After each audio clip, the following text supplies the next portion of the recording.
Hello everyone, welcome to our channel.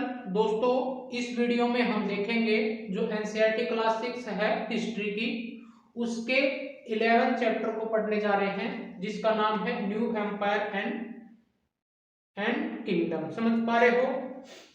जब post Mauryan period हुआ there, जिसके बाद में हमने ये देखा था जो यहाँ पे नेटिव रूलर रह रहे थे, जो फॉरेन इन्वेडर हो रहे थे, साउथ इंडिया में जो रूलर हो रहे थे, उसके बाद में गुप्ता पीरियड द्वारा इन जितने भी ये नेटिव रूलर थे, फॉरेन रूलर थे, साउथ इंडिया पे रूल कर रहे थे, कहीं ना कहीं गुप्ता एम्पायर का यहाँ पे रूल हो जाता है। दोस्तों, हम एक बार इसको रिकैप करते हैं। जो लास्ट वाली वीडियो थी हमने देखा था, ये आपको रिकैप इसलिए करवाया जा रहा है क्योंकि आप लोग इस वीडियो के तहत जो लास्ट वाला चैप्टर था उसके उसके साथ बने रहो, और जो ये हमने ये जो सीरीज चलाई है सीक्वेंस वाइज सीरीज जो हिस्ट्री की, इस स्टोरी को आप अच्छी तरीके से फॉलो कर पाओगे।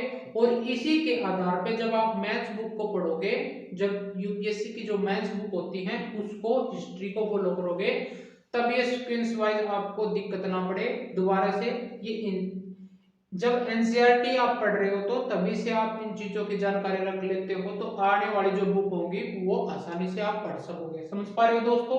आइए दोस्तों, इसका रिकैप करते हैं। जो पोस्ट मौर्यन पीरियड हमने देखा था, डिक्लाइन हो गया था। डिक्लाइन होने के बाद में हमने ये देखा था जो नेटिव रूलर थे, इसके बाद में जो जो यहाँ पे कौन करेगा, सुंगा डायनेस्टी। हमने सुंगा डायनेस्टी का एरिया भी देख लिया, समझ पा रहे हो, और कण्व डायनेस्टी का भी देखा था, और सातवाहन डायनेस्टी को हमने देखा था। जो सातवाहन डायनेस्टी थी, इसको कौन फॉलो करेगा, वाकाटक करेगा। समझ पा रहे हो दोस्तों? हमने फॉरेन इन्वेडर को भी देखा था। कहीं ना कहीं आज जो इस चैप्टर को पढ़ने जा रहे हैं, कहीं ना कहीं यहाँ पे जो साकाज होंगे और कुषाणा और इंडो ग्रीक है, यहाँ पे कहीं ना कहीं इसमें जिक्र होगा, इसलिए ये जो रिकैप था ये बताना जरूरी था। जो इंडो ग्रीक था, हमने इंडो ग्रीक जो फॉरेन इन्वेडर था, हमने उसकी लोकेशन को भी देखा था। इंडो ग्रीक का लोकेशन डियर यहाँ पे था, देखो हमने यहाँ पे बताया था इसको। समझ पा रहे हो? ये इंडो ग्रीक थे,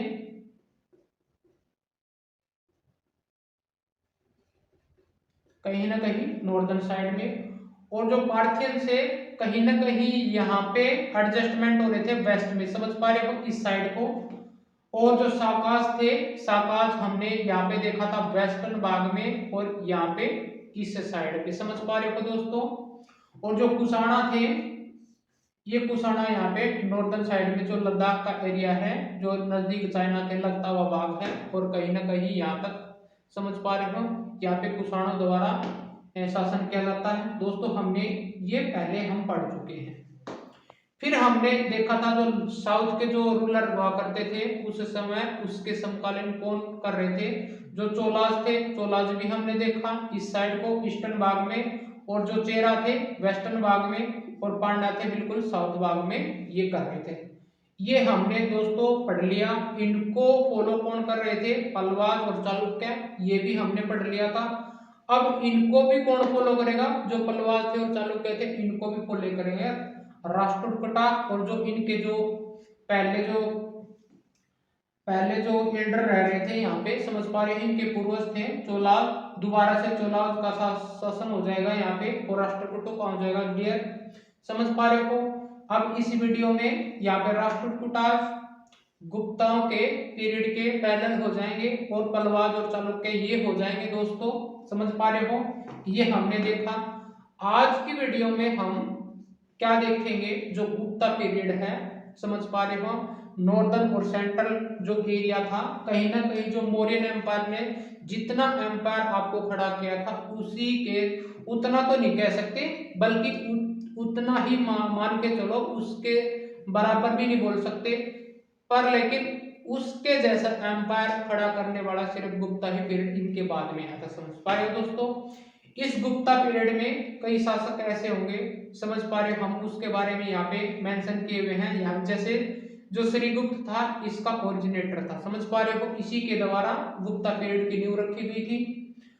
और इसके बाद में घटोत्कच हुआ, फिर चंद्रगुप्त वन हुआ, समुद्रगुप्त हुआ, चंद्रगुप्त टू और कुमारगुप्त और स्कंदगुप्त। दोस्तों इसमें इसके जो पॉइंट होंगे कहीं ना कहीं जो एनसीईआरटी में ये जो सीक्वेंस है आपको नहीं दी गई होगी, ये मेरे द्वारा आपको रेफरेंस है। इसको आप लोग अच्छी तरीके से जब मैथ्स बुक करोगे तब आप इसको हाईलाइट कर सकते हो, या फिर आप अच्छी तरीके से समझ जाओगे इस गुप्ता पीरियड की सीक्वेंस क्या रही है।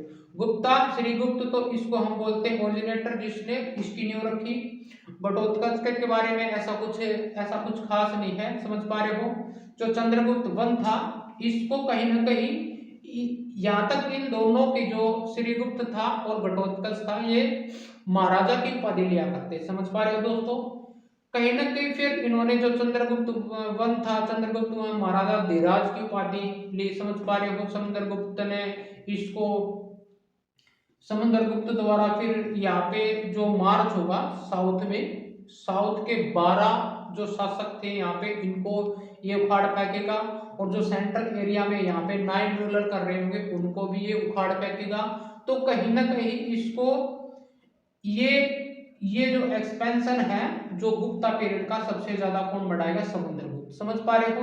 इसको दोस्तों भारत का नेपोलियन बोला जाता है। और जो चंद्रगुप्त द्वितीय था जो इसका सन था, कहीं ना कहीं ये भी महाराजा धीराज ये बड़ी उपाधि लेगा, समझ पा रहे हो। तो इसके शासन काल में, चंद्रगुप्त द्वितीय शासन काल में जो चाइनीज था फायान, वो आएगा डियर इसके, समझ पा रहे हो।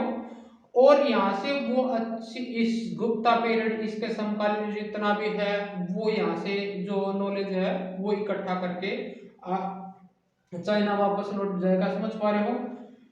फिर कुमारगुप्त, स्कंदगुप्त, इस गुप्ता पीरियड की जो बातें हैं या फिर जो हम इसके बारे में, जैसे हम एडमिनिस्ट्रेटिव सर्विस की बात करें, इकोनॉमिक की बात करें, और जो यहाँ पे डेवलपमेंट होगा, सोसाइटी क्या रहेगी, कहीं ना कहीं इलाहाबाद प्रशस्ति जो शिलालेख था समुद्र के टाइम में, समझ पा रहे हो। इसका जो कवि होगा हरिसेन, उसके द्वारा इसमें जितनी भी गुप्ता पीरियड का एक्सपेंशन होगा उसकी जो प्रशस्ति उसमें लिखा होगा। जो अशोक शिलालेख थे प्रशस्ति था जो इलाहाबाद में रखा गया था, उसको समझ पा रहे हो समुद्रगुप्त द्वारा। तो उसमें वो इंस्क्रिप्शन किए गए थे और उसको कहीं ना कहीं जो हरिसेना है वो लिखवाएगा दोस्तों। इसी चैप्टर को हम पढ़ेंगे दोस्तों। आज की जो वीडियो होगी हमने देखा जो कुषाणों के और जो ये जो शाकाज और कुषाणों थे इनके जो एनेक्सेस्टर थे यहाँ पे, उनको ये पराजित करके यहाँ पे गुप्ता एम्पायर को ओरिजिनेट करेगा, समझ पा रहे हो, कहीं ना कहीं स्थापित करेगा। और जो साउथ के रूलर होंगे ये इसके जो समकालीन हो जाएंगे पालवा, चालुक्य, राष्ट्रकूटा, समझ पा रहे हो दोस्तों। आई होप ये जो रिकैप था आपको समझ में आ गया होगा। इसकी जो डायनेस्टी थी वो किस प्रकार से रही है समझ पा, इसकी हायरार्की भी समझ में आ गई होगी आपको। आई होप दोस्तों ये जो सीरीज है गुप्ता पीरियड समझ पा रहे हो। आज इस वीडियो में देखेंगे इसका जो इसकी सोसाइटी क्या होगी और इसके जो बैकग्राउंड है, इसका जो एडमिनिस्ट्रेटिव सर्विस है उसके जो एडमिनिस्ट्रेटिव जितने भी होंगे पदाधिकारी उनको क्या बोला जाएगा, इकोनॉमिक पावर क्या थी इनकी यहाँ पे। इस वीडियो में सोसाइटी लेवल पे क्या क्या चल रहा था इस वीडियो में हम देखेंगे। आई होप दोस्तों ये जो सीक्वेंस थी आपको समझ में आ गया होगा। चलते हैं अपने वीडियो पे। आइए दोस्तों जो प्रशस्ति है and what they tell us, जो प्रशस्ति है वो हमें क्या बताती है। जो हमने देखा था जो समुद्रगुप्त था कहीं ना कहीं जो उसकी जो युद्ध था वो उसका जो कोर्ट कवि होता था वो इंस्क्रिप्शन के तौर पे लिखता था, समझ पा रहे हो। उसकी फ्रेज में जो लिखता था उसी को हम प्रशस्ति बोलते हैं। और इसका जो बेस्ट एग्जांपल देखने को मिलता है कहीं ना कहीं इलाहाबाद जो इंस्क्रिप्शन था जो अशोका का पिलर था, समझ पा रहे, इलाहाबाद में लगवाया गया था, समझ पा रहे हो। उस पे हरिसेना ने 33 लाइन लिखी थी इसके बारे में, समुद्रगुप्ता और गुप्ता पीरियड के बारे में, समझ पा रहे हो दोस्तों। इसकी फ्रेज में जो बातें लिखना ये लिखी जाती थी संस्कृत पोएम में पोएम थी ये कंपोज करता था हरिशेना पोएम के माध्यम से संस्कृत में। ये अबाउट इसको क्या बोलते हैं, प्रशस्ति बोलते हैं। आई होप दोस्तों ये प्रशस्ति वर्ड को समझ में आया होगा।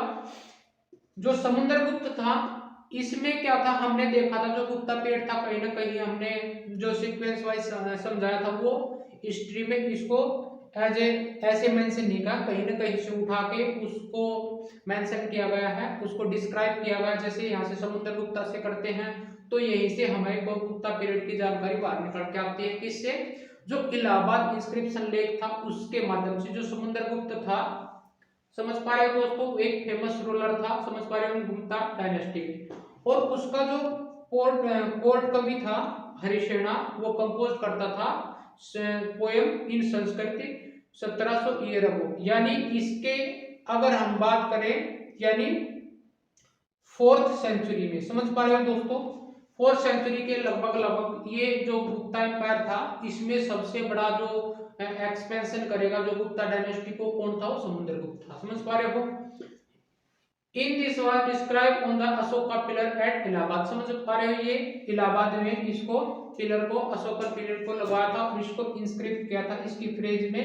जो गुप्ता डायनेस्टी थी कहीं ना कहीं उसके बारे में, और जो इसकी जो रूल हुआ करते थे वो एडमिनिस्ट्रेटिव बॉडी थी उसके बारे में लिखता था, इकोनॉमिक के बारे में लिखता था, कहीं ना कहीं सोसाइटी के बारे में लिखता था। और इसके बारे में जो स्पेशल काइंड ऑफ इंस्क्रिप्शन है उसको हम प्रशस्ति बोलते हैं। ये भी हमने बता दिया। जो संस्कृति वर्ड का ये फ्रेज बोलते हैं, फ्रेज करना किसी चीज को, उसी से प्रशस्ति वर्ड निकल के आया है, ये संस्कृत वर्ड है दोस्तों। जो समुद्रगुप्त प्रशस्ति था, समझ पा रहे हो, हमने देखा था। और ये पोएट इसकी फ्रेज करता था किंग की, समझ पा रहे हो। वो कौन कौन सी फ्रेज करता था, वॉरियर के रूप में, king who won the victory in battle, समझ पा रहे हो। हु है, ये मान के चलो जो ये पोएट होता था, हमने हरिशेना की बात करी, इसने बहुत सारा लर्न किया इससे, और वो यहाँ पे बेस्ट पोएट भी बोला गया है और उसको डिस्क्राइब किया गया है इक्वल टू गॉड। समझ पा रहे हो दोस्तों हरिशेना को। और कहीं ना कहीं ये समुद्रगुप्त को बारे में बताता है, ये गॉड हुआ करते थे, मतलब इतने राजाओं को एक साथ में हरा देना कोई गॉड से कम नहीं था। समझ पा रहे हो, कहीं ना कहीं इसकी फ्रेज के माध्यम से ये कवि इसके बारे में लिखता है। समझ पा रहे हो दोस्तों जब समुद्रगुप्त ने आर्यवर्त, जो यहाँ पे सेंट्रल भाग में जो आर्यवर्त थे, रूलर थे, उनको हरा के जो जिस क्षेत्र में उसको हराएगा तो कहीं ना कहीं इस प्रशस्ति में उसको कलर से डिनोटेड किया जाएगा। समझ पा रहे हो, ये जो ग्रीन कलर होगा ये कौन सा होगा, जो आर्यवर्त थे, जो सेंटर में 9 रूल कर रहे थे, उनको हटा के अपरूटेड करके अपने साम्राज्य में यानी समुद्रगुप्त इस एम्पायर में मिला लेगा। उसको ग्रीन एरिया डोटेड बोलते हैं। ग्रीन एरिया जो होगा, समझ पा रहे, जो सेंटर के 9 रूलों को हराएगा, और जो रेड डॉट होंगे उसमें वो रूलर ऑफ दक्षिणापथ, वो दक्षिण की तरफ जाएगा और वहां पे 12 रूलरों को यानी 12 रूलर को हराएगा, वो सरेंडर करेंगे उसके सामने। और उसके बाद में कहा जाता है कि जब वो मिलाने के बाद में after defeated he allow them to rule again. समझ पा रहे, उन्हीं 12 रूलरों को वहां पे रूल करने के लिए अलाउ कर देता है। समझ पा रहे हो, वो अंडर रूल करेंगे कहीं ना कहीं यहीं पे, लेकिन वो ही रूल यहाँ पे करेंगे। समझ पा रहे हो दोस्तों। और इसको जो दक्षिणापथ में गया था इसको रेड डॉटी से किया गया और इसको ग्रीन से किया दोस्तों। समझ पा रहे हो। और कहीं ना कहीं जो इनसर्कल थे, जो नेबरिंग स्टेट थे, इंक्लूडिंग असम था, समझ पा रहे हो, सेंट्रल बंगाल था, नेपाल था, और नंबर ऑफ गंगाज पार्ट ऑफ नॉर्थ वेस्ट। समझ पा रहे हो, इन क्षेत्रों को भी वो अपने जो स्टेट में मिला लेता है दोस्तों, अपने साम्राज्य में मिला लेता है। और जो आउटलाइन एरिया होते थे, जैसे हमने बताया था, जो कुषाणों के एनेक्सेटर यहाँ पे रह रहे थे, जो साकाओं के रह रहे थे, और जो श्रीलंका में रूल कर रहे थे, उनको वो सबमिटेड करता है। समझ पा रहे हो, कहीं ना कहीं मौर्यन एम्पायर जितना साम्राज्य तो वो बना नहीं पाया, लेकिन उससे कम भी नहीं रखा। समझ पा रहे हो, कहीं ना कहीं जो मौर्यन एम्पायर के समक्ष बाद में जो खड़ा करेगा वो गुप्ता एम्पायर करेगा। समझ पा रहे हो दोस्तों, इसके जो रूलर होते थे वो उसी तरह जो अशोक के शासनकाल में डरते थे, उसी तरह इन गुप्ता पीरियड से लोग डरेंगे। समझ पा रहे हो। हम साउथ की बात करें तो साउथ में हमने देखा था जो चोल चेरा पांड्या के इक्वल पांड्या जाएंगे, चालुक्य डायनेस्टी होगी। जो चालुक्य डायनेस्टी का जो प्रसिद्ध जो किंग था, कहीं ना कहीं समुद्रगुप्त की उसके पुलकेशी द्वितीय के साथ में उसकी फाइट होती है। समझ पा रहे हो दोस्तों। और साथ में जैसे हमने जो वो पढ़ा था, जो इसके साथ साथ में महाराष्ट्र का एरिया था, जो सेंट्रल का भाग था। समझ पा रहे हो दोस्तों। उस साम्राज्य के बाद में वाकाटा देखने को मिलते हैं, तो उसके साथ में भी कहीं ना कहीं इनकी फाइट होती है दोस्तों।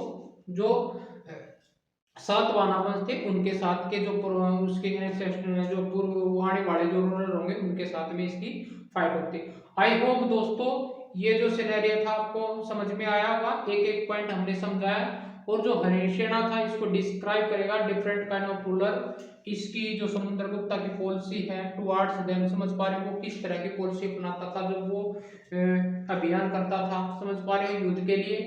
और ये आपने याद रखना है जो आर्यवर्त नाइन रूल को किस किस किस कलर से डिनोट किया गया, किस मतलब ये इंस्क्रिप्शन करवाए गए हैं किसके द्वारा, हरिसेना के द्वारा। इलाहाबाद इंस्क्रिप्शन में लिखे गए, इसने 33 लाइनों को लिखा। डियर आई होप दोस्तों ये आपको समझ में आया होगा। कहीं ना कहीं जो ये डिफीटेड राजा थे ये कहीं ना कहीं अलायंस करते थे, जो ऑफर करते थे डॉटर इन मैरिज। समझ पा रहे हो, ताकि वो हारने से बच जाए, वो अलायंस कर लेते थे पहले ही। वो इतना खतरनाक जो अशोक की दहशत हुआ करती थी, यही ने गुप्ता एम्पायर में समुद्रगुप्त की हो जाएगी डियर। जो समुद्रगुप्त था वो कहीं ना कहीं ऐसा किंग था जो played the veena shown in the coin, जो अपने कॉइन्स पर वीणा बजाते हुए ऐसे कॉइन्स का इन्होंने निर्माण करवाया था। समझ पा रहे हो, ये इंपॉर्टेंट है। और जो प्रयाग था, प्रयाग आपने प्रयाग प्रशस्ति के बारे में सुना होगा, जो इसको इलाहाबाद बोलते हैं। इसका जो पुराना इलाहाबाद का जो पुराना नाम था कहीं ना कहीं प्रयाग था। समझ पा रहे हो, ओल्डर नेम ऑफ इलाहाबाद क्या है, प्रयाग। समझ पा रहे हो दोस्तों। और इसके जो इम्पोर्टेंट जो गुप्ता रूलर के जो सेंटर होते थे कहीं ना कहीं प्रयाग था। समझ पा रहे हो, क्योंकि इलाहाबाद इंस्क्रिप्शन वहां पे जो अशोकन पिलर को लिखवाया था। तो एक तो इलाहाबाद हो गया, प्रयाग और उज्जैन और पाटलिपुत्र दोस्तों, तीन इसके सेंटर हम बता दिए हैं। जो एक तो था प्रयाग, उज्जैन और पाटलिपुत्र। आई होप दोस्तों ये पॉइंट आपको समझ में आए होंगे। आइए दोस्तों इसकी जीनियोलॉजी को पढ़ते हैं। जीनियोलॉजी का मतलब होता है जो एनेक्सेटर होते हैं, जो लिस्ट ऑफ एनेक्सेटर। इसमें किन किन जो वंशज हुए हैं जो गुप्ता पीरियड में, वो जो स्टार्टिंग वीडियो थी हमने ये स्टार्ट वीडियो की थी, उसके जस्ट पहले ही भाग में हमने इसके जितने भी रूलर थे उनके बारे में बताया था। समझ पा रहे हो दोस्तों। इसमें सिर्फ हम इस एनसीईआरटी बुक में सिर्फ समुद्रगुप्त और के बारे में बताया गया है और कुछ नहीं है। जो बाकी है वो मेंस क्लास में आपको पता चलेगी। और हमने इसके जो रूलर थे वो मेंशन किए हुए हैं। जो मेंशन इन प्रशस्ति, इसके जो रूलर हुए हैं, एनेक्सेटर हुए हैं, वो कहीं ना कहीं जो प्रशस्ति है उसमें इसको मेंशन किया हुआ है। जो समुद्रगुप्ता था उसकी मदर का नाम था कुमारा देवी, यानी इसका मतलब जो इसके फादर थे चंद्रगुप्त वन। याद करो हमने जो स्टार्टिंग में लिखवाया था। और ये फर्स्ट रूलर था। और इसकी जो माता थी वो बिलोंग टू लिच्छवी गणा। समझ पा रहे हो दोस्तों। हमने एक इससे पहले जो लिच्छवी गणा की जो राजकुमारी थी उसका जो नाम मेंशन करो कमेंट बॉक्स में, वो कौन थी और किस धर्म से वो बिलोंग करती थी। आई होप अगर आप रेगुलर वीडियो देखते हैं तो इसका आंसर दे पाओगे दोस्तों। इसका जो फादर था वो चंद्रगुप्त वन था। और ये जो पहला रूलर था जिन्होंने ग्रैंड टाइटल को अडॉप्ट किया था वो क्या था, महाराजा दिहाल। समझ पा रहे हो दोस्तों। इससे पहले महाराजा की उपाधि ली जाती थी, जैसे श्री गुप्त था, घटोत्कच था, वो ये कहीं ना कहीं महाराजा की उपाधि लेते थे। लेकिन यहाँ पे इसका जो फादर है वो महाराजा धीराज की उपाधि लेगा और इसको टाइटल को भी बनाए रखेगा कौन? समुद्रगुप्त। समझ पा रहे हो? कहीं ना कहीं समुद्रगुप्त भी अपने पिता के रास्ते पे चलेगा। और जो इसके ग्रेट ग्रैंडफादर थे यानी दादा, दादा का भी दादा यानी परदादा, वो हम श्रीगुप्त की बात कर रहे हैं। और ये जो परदादा हो गए वो हम घटोत्कच, ये सिंप्लीफाई एज ए महाराजा। समझ पा रहे हो दोस्तों? ये किया गया था। और इस गुप्ता एम्पायर जब ये खत्म हो जाएगा, कहीं ना कहीं इसके रूलर जब वीक हो जाएंगे, यहाँ पे जो हर्षवर्धन है, समझ पा रहे हो दोस्तों, कहीं ना कहीं उसका शासन हो जाएगा यहाँ पे गुप्ता पीरियड के बाद में। दोस्तों यहाँ पे जो हर्षवर्धन है, यहाँ पे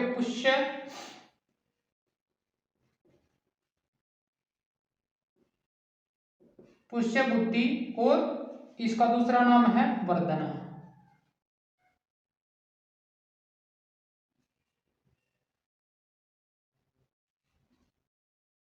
डायनेस्टी। समझ पा रहे हो दोस्तों? जो गुप्ता पीरियड है उसके बाद में कौन आएगा? पुष्य बुद्धि और वर्धना डायनेस्टी आएगी। समझ पा रहे हो? यहाँ पे जो एक प्रसिद्ध रूलर होगा जो हर्षवर्धन है, और उस वो यह कहीं ना कहीं जो नॉर्दर्न और सेंट्रल है, कुछ वेस्टर्न का भाग और ईस्टर्न का भाग को यहाँ पे अपने साम्राज्य को स्थापित करेगा इस गुप्ता पीरियड के बाद में। समझ पा रहे हो दोस्तों? पुष्यभुति और वर्धना डायनेस्टी इसको बोलते हैं। ये जो हर्षवर्धन था, इसका जो एक कोर्ट कभी होता था, उसको हम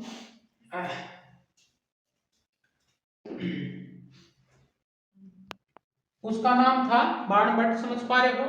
और वो कहीं ना कहीं इसकी बायोग्राफी लिखेगा, उसको बोलते हैं हर्षचरित। समझ पा रहे हो दोस्तों?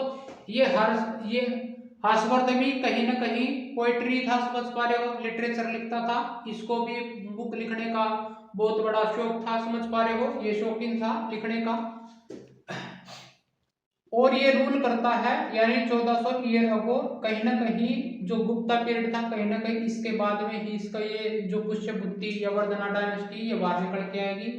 हर्षा बिकेम, जो उसके फादर की और उसके ब्रदर की डेथ के बाद में, समझ पा रहे हो, ये बिकेम शासन करता है। और कहीं ना कहीं ये यहाँ पे जो यहाँ पे थानेश्वर जो हरियाणा में, कहीं ना कहीं यहाँ पे इसकी राजधानी होगी दोस्तों।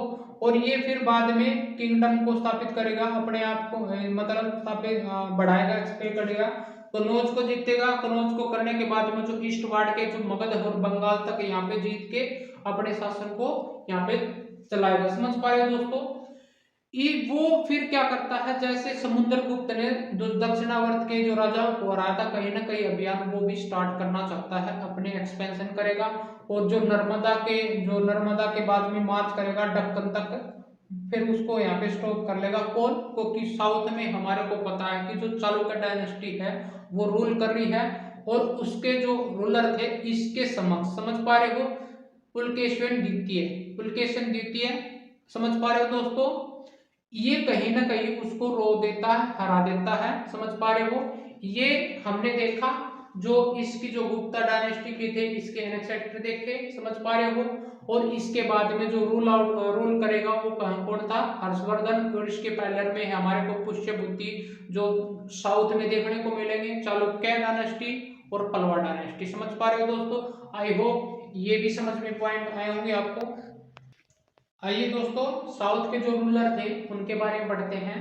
जो पल्लवा डायनेस्टी थी, चालुक्य थी और पुलकेशिन जो प्रशस्ति थी, जो भी रूलर हुए उन्होंने अपनी जो उनके पोर्ट कभी होते थे, कहीं ना कहीं वो भी प्रशस्ति या लिखवाते थे। समझ पा रहे हो राजा के बारे में? During this period most important ruling dynasty in south India हमने पढ़ा था, जो पल्लवा थे और चालुक्य थे। समझ पा रहे हो? इन दोनों को कौन सक्सेशन करेगा? समझ पा रहे हो? राष्ट्रकूटाओं के द्वारा। समझ पा रहे हो दोस्तों? और कहीं ना कहीं राष्ट्रकूट थे और चालाक आ जाएंगे। जो रीजन था, इसका रीजन की बात करें, जो इसकी कैपिटल थी, जो कैपिटल हमने देखी थी, जो इसकी मदुरई कैपिटल थी, समझ पा रहे हो, उससे लेके कहीं ना कहीं जो capital Kanchipuram to Kaveri delta, समझ पा रहे हो दोस्तों। कहीं ना कहीं साउथ का जो एरिया था वो कहाँ पे था, कावेरी डेल्टा, कांचीपुरम और मदुरई से लेके, समझ पा रहे हो। और जो इसका जो चालुक्य का था सेंटर्ड अराउंड रायचूर दोआब है। ये रायचूर दोआब किस दो नदियों के बीच में बढ़ता है, कृष्णा और तुंगभद्रा। ये वेरी इंपॉर्टेंट है। ये जो कृष्णा और तुंगभद्रा के रियर के जो दोआब है, दोआब होता है दो नदियों के बीच का क्षेत्र होता है, उसको हम दोआब बोलते हैं। और जो रायचूर दोआब था कृष्णा और तुंगभद्रा को, उसको क्या बोलते हैं, रायचूर दोआब। समझ पा रहे हो। इसकी जो कैपिटल थी ऐहोल थी, और जो इम्पोर्टेंट फॉर ट्रेड करते थे, और इसमें बहुत टेम्पल बड़े हुए हैं दोस्तों। हमने ये भी देखा था साउथ के जितने भी ये रूलर होंगे कहीं ना कहीं शैव वैष्णव, समझ पा रहे हो, और दुर्गा की जो डीटी को मानेंगे, समझ पा रहे हो। कहीं ना कहीं ये टेम्पल का आविष्कार कराएंगे। और इसी के तर्ज पे जो सेंट्रल के जितने भी रूलर होंगे, हमने गुप्ता एम्पायर में देखा था, वो मंदिरों का बौद्ध मिनिस्ट्री है, वो सभी इनको बनाएंगे दोस्तों, स्तूपाज को बनाएंगे।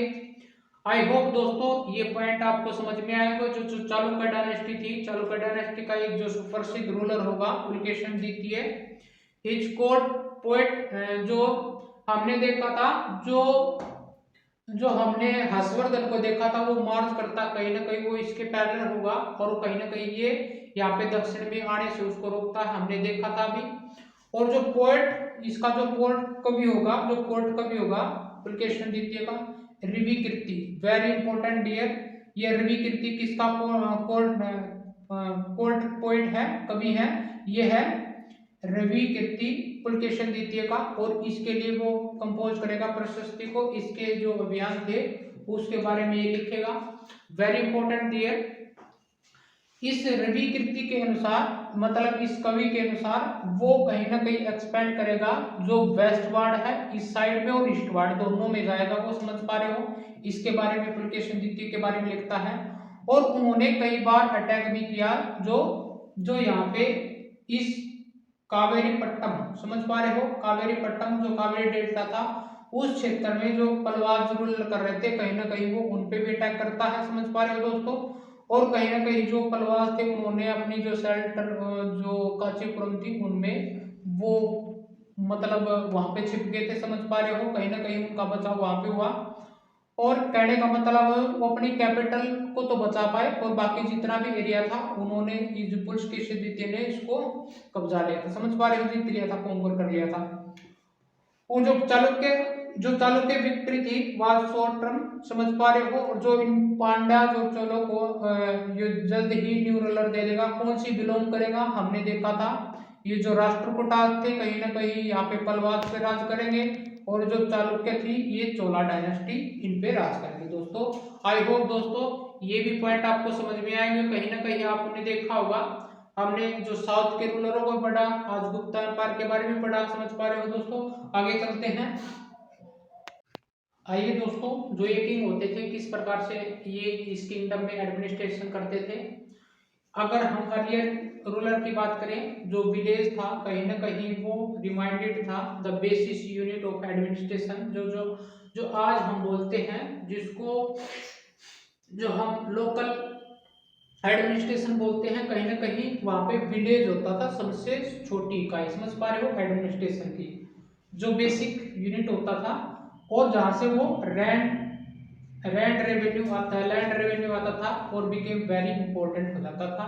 हम किसकी बात कर रहे हैं, जो हमने गुप्ता एम्पायर देखा, उसके समकालीन जितने भी किंगडम थे, समझ पा रहे, साउथ हो या फिर उसके साथ साथ में वेस्टर्न है, वो उसके साथ साथ ये डेवलपमेंट कैसा हो रहा था। इसमें जो न्यू डेवलपमेंट था, कहीं ना कहीं जो some important administration post were now hereditary थी, समझ पा रहे हो।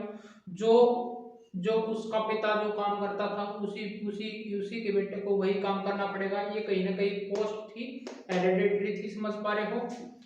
और इसका मतलब है जो जो जैसे हम एक एग्जांपल करें, जो पोएट था हरिसेना, समझ पा रहे हो, ये इसको कहीं ना कहीं जो नायका की जो महादंड नायका और चीफ जुडिशियल ऑफिसर के रूप में भी रखा जाता था, समझ पा रहे हो। ये हरिसेना था, हमने देखा जो समुद्रगुप्त था उसके कोर्ट में जो कोर्ट कवि होता था, उसको ये पोस्ट दी गई थी। समझ पा रहे हो दोस्तों। समटाइम एक पर्सन हैड मैनी ऑफिस, एक पर्सन जो था कहीं ना कहीं वो कहीं ना कहीं और भी ऑफिस को रख सकता था। जैसे हमने हरिसेना की बात करी थी, वो यहाँ पे तो जो जो हरिसेना था कुमार अमात्य यानी एक मिनिस्टर होता था इसमें, समझ पा रहे हो, उसका भी काम कर रहा है। और यहाँ पे संघ संधि विग्रहिता विग्रहिका, तो संधि विग्रहिका वेरी इंपॉर्टेंट डियर। एक तो कुमार अमात्य एक मिनिस्टर है, उसका भी हरिसेना पद संभाल रहा है, और एक संधि विग्रहिका जिसका मतलब है minister of war and peace. Very good, very important, समझ पा रहे हो, क्योंकि एक ही पर्सन कभी कभी दो ऑफिस को भी संभाल लेता है। और समझ पा रहे हो उसका ये पोस्ट हेरिडेटरी होती थी, समझ पा रहे हो। और इसका जो लोकल एडमिनिस्ट्रेशन होता था, कहीं ना कहीं हम बात कर रहे हैं इसके जितने भी समकालीन थे गुप्ता पीरियड में यही होता था। ये हम बात कर रहे हैं यहाँ पे जो स्क्रीन पे चल रहा है वो कहीं ना कहीं हम गुप्ता पीरियड की बात कर रहे हैं दोस्तों। यहाँ पे जो लोकल एडमिनिस्ट्रेशन होता था, वहां पे जो नगरा होता था, नगरा, वो कहीं ना कहीं श्रेष्ठी श्रेष्ठी इसको बोलते थे, श्रेष्ठी जो नगरा में, समझ पा रहे हो। ये एक प्रकार का जो चीफ होता था, मर्चेंट ऑफ द सिटी, जो सिटी का जो मर्चेंट होता था, चीफ बैंकर बोलते थे इसको, नगरा, समझ पा रहे हो। और शर्तवाहा, शर्तवाहा इसकी जो प्रोनाउंसिएशन है डियर वो देख लेना, स्पेलिंग वही है, लेकिन ये वेरी इंपॉर्टेंट टर्म है जो प्रीलिम्स एग्जाम में आपको पूछ ले जाती है और मैथ्स में भी आपको ये हेल्प करेगी। कहीं ना कहीं जो प्रीलिम्स एग्जाम होता है जो पीसीएस का है या फिर यूपीएससी का है, तो कहीं ना कहीं ये टर्म इसको डिफरेंशिएट में पूछ लिया जाता है। जो नगरा था वो क्या था, श्रेष्ठी, श्रेष्ठी, श्रेष्ठी से श्रेष्ठी बना है। और जो चीफ बैंकर होता था वो मर्चेंट ऑफ द सिटी इसको बोला जाता था, समझ पा रहे हो दोस्तों। शर्तवाहा, शर्तवाहा, ये स्पेलिंग देखना डियर, इसकी जो प्रोनाउंसिएशन है वो अलग भी हो सकती है। ये लीडर ऑफ मर्चेंट होता था, समझ पा रहे हो। और परसमा, परसमा इसको कुलिका बोलते थे, कुलिका, इसको कुलिका बोलते थे। और चीफ क्राफ्ट पर्सन होता था, ये क्राफ्ट पर्सन किसको बोलते, परसमा, परसमा, समझ पा रहे हो। इसकी जो प्रोनाउंसिएशन अलग हो सकती है डियर, लेकिन जो ये एनसीईआरटी बुक में दिया गया है ये टर्म है, आपको याद रखना है। ये कहीं ना कहीं डायरेक्ट प्रीलिम्स एग्जाम में पूछ लिए जाते हैं दोस्तों। और इसको ये क्राफ्ट पर्सन भी बोला जाता है इसको, और कुलिका भी बोला जाता है, क्राइब भी, कायास्थाज, कायास्थाज भी बोला जाता है इसको। उनकी टर्म में यानी आपको रखना कहीं ना कहीं जो क्राफ्ट पर्सन होते हैं, चीफ क्राफ्ट पर्सन होता है उसको परसमा बोला जाता था, समझ पा रहे हो। और जो ये आपको टर्म याद करनी है, और ये कहीं गुप्ता पीरियड से बिलोंग करते हैं। इसके बाद में इसके सोनल और लेटर कई किंगडम यहाँ पे जो मैन पावरफुल हो जाएगा और यहाँ पे इंडिपेंडेंस किंगडम स्थापित हो जाएंगे। हमने देखा था, हमने हर्षवर्धन को देखा था, यहाँ पे डायनेस्टी जो जो पुष्यगुप्ती क्या जो पुष्यगुप्ती डायनेस्टी होगी हर्षवर्धन की, कहीं ना कहीं वो यहाँ पे आ जाएगी इसके बाद में, समझ पा रहे हो दोस्तों। आइए दोस्तों आगे चलते हैं। आइए दोस्तों इस पीरियड में हम आर्मी को देखते हैं, वो किस तरह की न्यू काइंड ऑफ आर्मी रखते थे। हमने देखा था जो जो मौर्यन एम्पायर थे और जो नंद डायनेस्टी होती थी, कहीं ना कहीं उनकी मोस्ट वर्सेटाइल आर्मी के रूप में देखा गया, वैसाल थी, वास्ट थी, समझ पा रहे हो। ये भी कहीं ना कहीं मेंटेन करते थे एलिफेंट, चैरियट्स और फुट सोल्जर को, समझ पा रहे हो दोस्तों। जो मिलिट्री लीडर होते थे provide the king with troops, समझ पा रहे हो, ट्रूप्स को थे जो क्षत्रिय सेना होती है, समझ पा रहे हो। नीडेड दम, जब राजा को दिक्कत होती कहीं ना कहीं का जो मिलिट्री लीडर था वो प्रोवाइड करवाते थे, समझ पा रहे हो दोस्तों।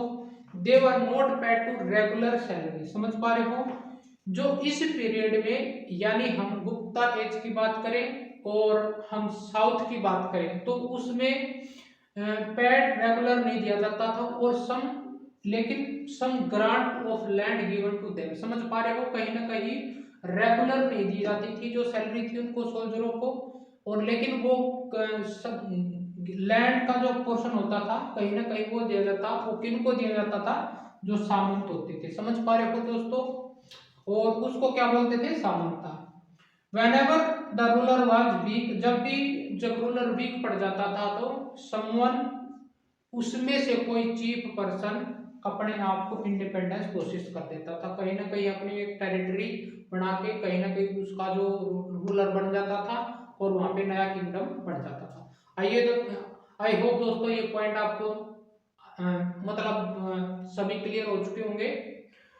तो जो असेंबली होती थी, जो हम साउथ किंगडम की बात करें, जो साउथ में जो असेंबली होती थी, हमने देखा था जो साउथ में भी कहीं ना कहीं जो आर्मी थी उनको सैलरी नहीं देके कहीं ना कहीं वो लैंड जमीन करते थे, उसी आधार पे ये देखा गया। समझ पा रहे हो, लेकिन हम मौर्यन की बात करें या फिर इससे पहले जो मगध की है, उनको सैलरी दी जाती थी जो आर्मी की थी। समझ पा रहे हो, हमने पढ़ा था एक इंस्क्रिप्शन के माध्यम से, हम जो पलवार द्वारा मेंशन किया गया है, उस इंस्क्रिप्शन में वो जो लोकल असेंबली होती थी साउथ की, हम साउथ की बात कर रहे हैं डियर, न कि हम गुप्ता एम्पायर की बात कर रहे हैं। जो साउथ मान के चलो, जो हम पलवा जो 3 डायनेस्टी थी उसकी तरफ बात कर रहे हैं। इसके पहले जो गुप्ता एम्पायर था, कहीं ना कहीं समुद्रगुप्त साउथ में भी रिवीजन करता है। तो उस साउथ में जो असेंबली होती थी उनमें क्या क्या होता था और कौन कौन करवाते थे। जो सभा होती थी, सभा का मतलब होता है डियर एक असेंबली जो जिसको ब्राह्मण, जिनका जो ब्राह्मण होते थे और उनकी लैंड ऑनर होते थे, समझ पा रहे हो, वो करवाते थे। And then function through the sub committee, इनको मतलब इनकी सब कमेटी भी होती थी, वो कहीं ना कहीं एग्रीकल्चर का काम करते थे, इरिगेशन का काम करते थे और मेकिंग ऑफ रोड। समझ पा रहे हो दोस्तों, सभा सभा किसके लिए होती थी, असेंबली ऑफ ब्राह्मण्स, जो अपने लैंड ऑनर होते थे और उनको फिर फंक्शन करना पड़ता था सब कमेटी में। समझ पा रहे हो इस सभा को, और ये एग्रीकल्चर पे होती थी, इरिगेशन पे, रोड मेकिंग होती थी, या फिर सोसाइटी के हेल्प के लिए कुछ भी कमेटी बना तो यहाँ पे वो करते थे। और क्या होती थी डियर, और का मतलब होता है जो विलेज असेंबली होती है, found in areas where the land owner were not Brahmin. समझ पा रहे हो, उस वो एरिया जहाँ पे ब्राह्मण नहीं होते थे, जो लैंड एरिया ब्राह्मण का होता था वहां पे तो सभा बोली जाती थी, और जो उर बोला जाता था वहां पे जो लैंड ओनर थे वहां पे ब्राह्मण नहीं होते थे। उस क्षेत्र में असेंबली विलेज में असेंबली होती थी। और जो नगरम था कहीं ना कहीं ऑर्गेनाइजेशन ऑफ मर्चेंट। समझ पा रहे, उसको नगरम बोला जाता है। हमने नगरम को उस सेंस में भी हमने देखा था नगरम। समझ पा रहे हैं दोस्तों, जो ऑर्डिनरी पीपल थे किंगडम में, वो कहीं ना कहीं ये जो प्ले होते थे और जो पोइट होती थी उसके माध्यम से, यहाँ पे जो कवि हुए हैं जो उसके द्वारा, जैसे हमने चंद्रगुप्त द्वितीय के शासन काल में जो 9 रत्न हुए थे उनमें से कालिदास थे जो वेरी इंपॉर्टेंट है, उन्होंने डिपिक्टेड किया था लाइफ ऑफ किंगा के बारे में, जो स्टोरी के माध्यम से, प्ले के माध्यम से वहाँ पे लोगों के बारे में, सोसाइटी के बारे में बताया उन्होंने।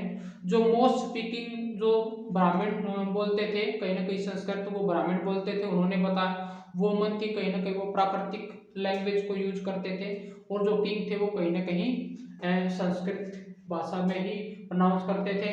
और इसकी जो प्रसिद्ध जो प्ले था अभिज्ञान शाकुंतलम, कहीं ना कालिदास का जो प्ले था सबसे मोस्ट इम्पोर्टेंट डियर, ये अभिज्ञान शाकुंतलम, इसमें ये लव स्टोरी है, इसको दर्शाया गया है। जो किंग था दुष्यंता और शकुंतला जो क्वीन थी उसकी लव स्टोरी को इसमें दर्शाया गया है, इसको चरित्र से क्या है, इसके माध्यम से वो किंग की मतलब रेज करते थे प्ले के माध्यम से। समझ पा रहे हो दोस्तों, ये नाटक के रूप में बनाते थे, करते भी थे। और एक था जो हमने देखा था जो बाणभट्ट था, हर्षचरित का जो पोर्ट कवि हुआ था, पोर्ट कवि था, उसने हर्षचरित लिखी थी और डिस्क्राइब इन सोसाइटी के बारे में, उसके युद्धों के बारे में। समझ पा रहे हो यहाँ पे लोग कैसे कैसे रहते थे। तो दोस्तों ये टॉपिक होता है खत्म। इसमें जो बेसिक पॉइंट थे वो भी हमने बताए, और जिसके जो जो मान के चलो जो रेगुलरिटी थी जिन पॉइंटों में, हमने जो रूलर थे उनके बारे में बताइए, डायनेस्टी कौन कौन सी आई ये भी हम पढ़ चुके हैं। दोस्तों आई होप ये लेसन आपको पसंद आया होगा। Thank you so much.